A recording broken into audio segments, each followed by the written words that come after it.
How you doing?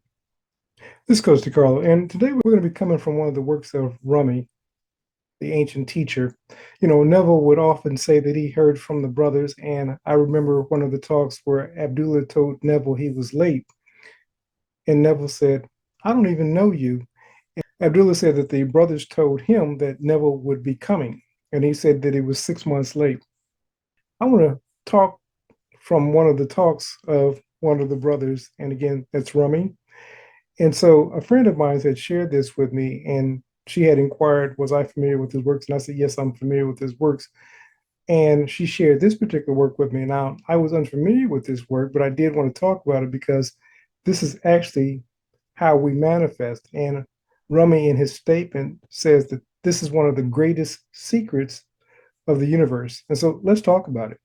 He says, when I run after what I think that I want, he says, my days are a furnace of stress and anxiety. If I sit in my place full of patience, what I need flows to me without pain. From this, I deduce that what I want wants me too, seeking me out, drawing me in. There is a great secret here for anyone who can grasp it. So let's talk about this great secret. He says, listen, when I run after something I think I want, then it eludes me. Then I'm filled with all kinds of stress, anxiety. He says, but if I set in place, as Mr. Linda would often call going into the silence, and I begin to act from a place of patience, there's a saying in scripture that says, suffer it so. Suffering doesn't mean this furnace of stress and anxiety. Suffer means to allow. So when we, as they say, let go and let God, when we allow a situation to be what it is and not try to force change, many of us in this community, what we want to do is force change. We want to, Mr. Linda will often say, you either stroll in or you don't enter in. Now, what does that mean? This simply means that you can't force will on subconscious mind. What you have to do is get into the state. You have to begin being. Many of us are trying to force it to happen.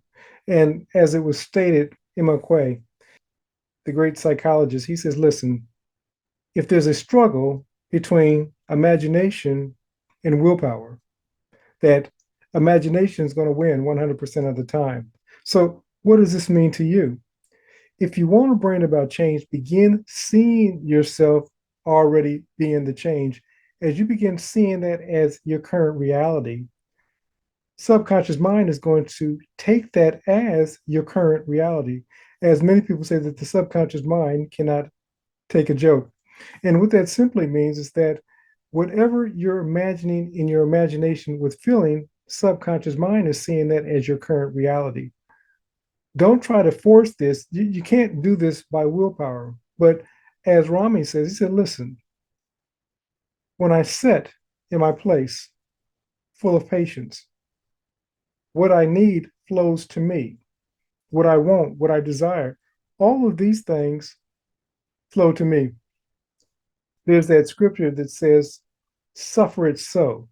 When we're talking about suffering, it's so, it just simply means to allow. Jesus says, suffer the little children to come unto me. Allow the little children to come to me.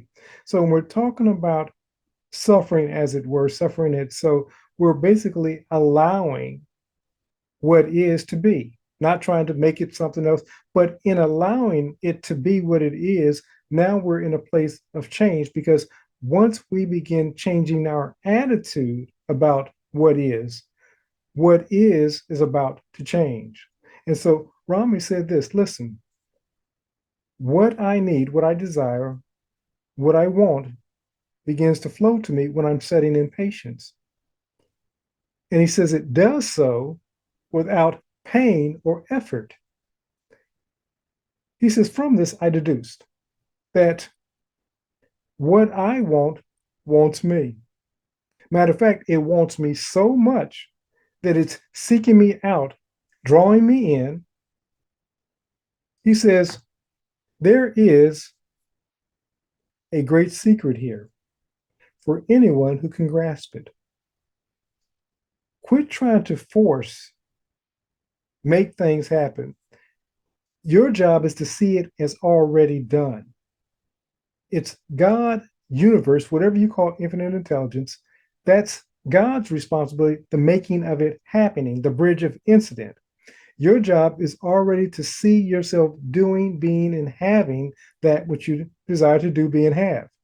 As you begin operating from that, what's going to happen is subconscious mind is going to see that as your current reality, and it's going to begin to line up circumstances, events in your world that are going to be seemingly haphazard or by chance.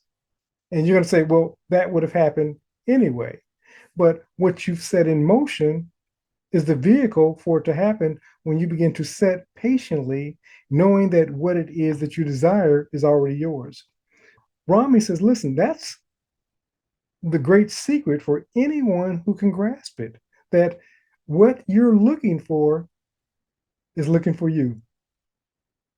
But remember this, creators, that only you can create your perfect world, not God or man. Only you can create your perfect world. This is Coach DeCarlo saying have a great and abundant day.